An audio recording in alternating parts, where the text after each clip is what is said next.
Okay, so I'm doing this. God has a sense of humor.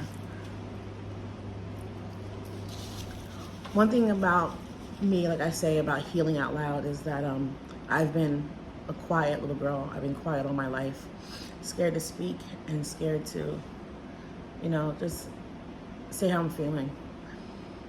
Speaking to my cousin, first of all, thank you, Sheena, because I think this is a part of my life that, excuse me, I can't even get to the video. But I'm doing it because God makes time. And I told God I ain't got time to address it. He's like, don't worry about it. I'm going to make time. And here's my time, right? It needs to be done. I got to move on, right? I got to work on this. So, I grew up on Smith Street. Great times on Smith Street. But the bad times on Smith Street are the bad times, right? So I'm saying to my cousin, I cannot get off of Smith Street mentally. I have dreams about me. Mother bought me it was a black and yellow dress skirt. It was like Bumblebee. She bought me shoes. It was beautiful. And I'm skipping down Smith Street. That's all I see is me skipping down. She did my hair. It was just, I just felt, that's the time that I felt so pretty. Like, and I said, I cannot leave Smith Street. She's like, what's going on? I'm like, I don't know. I need to. So she's like, what happened on Smith Street? I'm like, well, we're getting down to the root of things, right? The healing, you have to get down to the root of things. So, okay. Bullies on Smith Street, yes, bullies. The girls on Smith Street were horrible.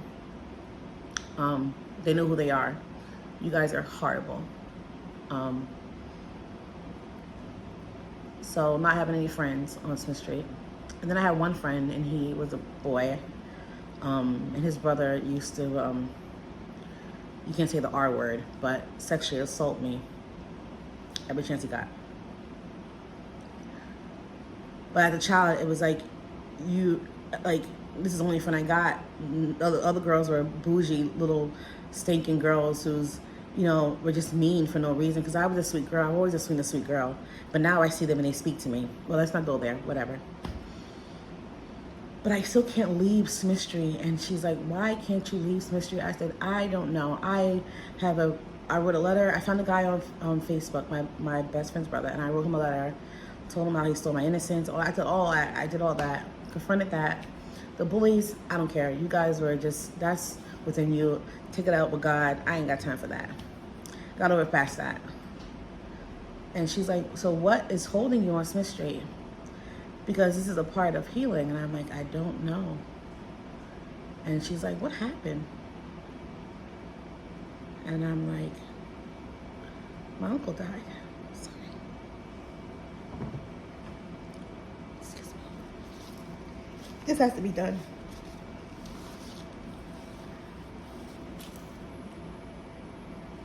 My uncle died.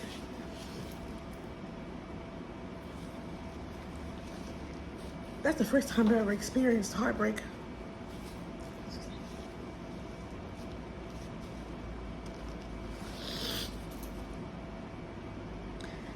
That's the first time I ever experienced heartbreak in my life. My uncle and my dad are were the most important men in my life.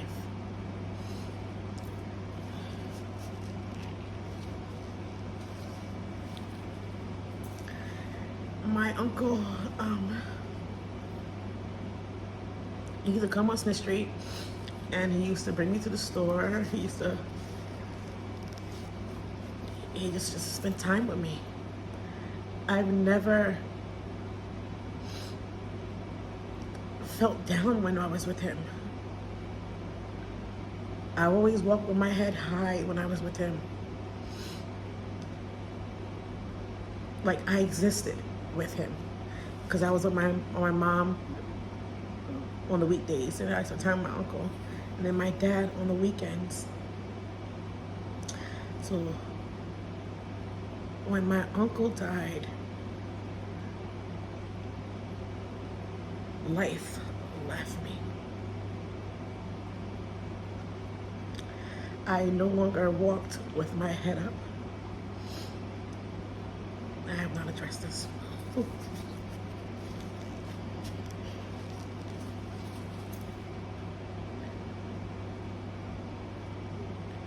left me. He left me to these vultures, these people that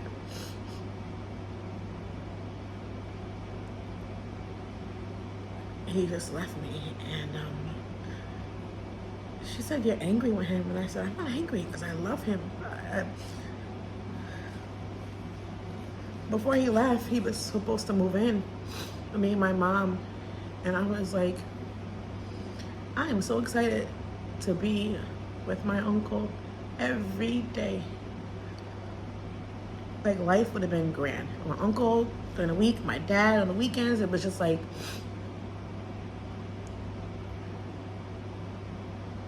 I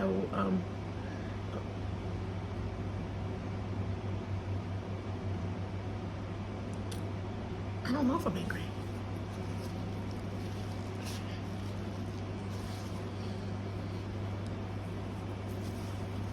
I don't know if I'm angry. I don't know.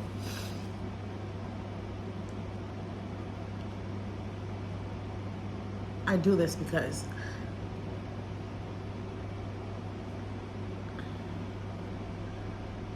I want to make it easier for other people. I think I'm angry with him. I think that if he didn't leave, nothing would have happened to me.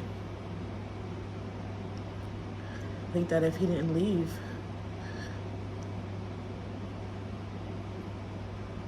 I remember getting the announcement when I was in school and Mr. Kansky pulled me out of class and pulled me aside and was like, "Your uncle was like gone." Like,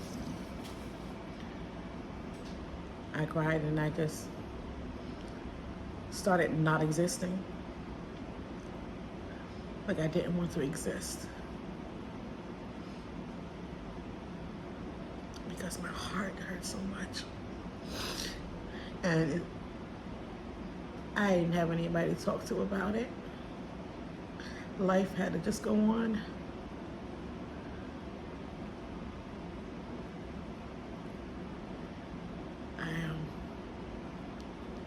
I'm not angry with my cousin because this needs to be done. I love her for this because I suppressed this feeling. I never addressed this feeling, and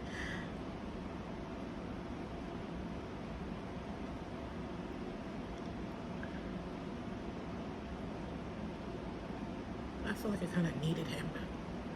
I needed him.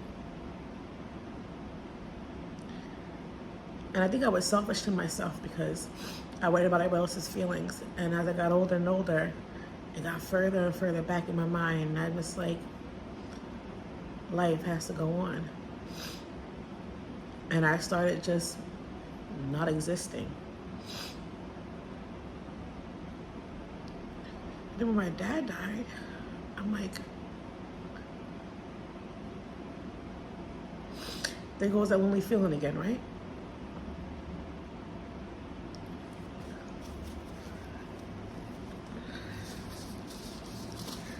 That's done.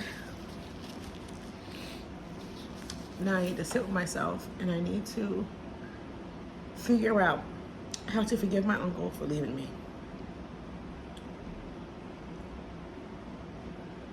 Because I did not want to exist without him. I did not want to exist without my father. These are the two men in my life that made me feel safe and comfortable, and especially made me feel special, made me hold my head high, like on Smith Street, when I walked with my uncle, nothing or anybody else existed but him. You know, like it didn't matter what them girls, it didn't matter about anybody else. Like nothing existed but him, just walking me to the store. So I gotta address this. But it's part of the healing journey, right?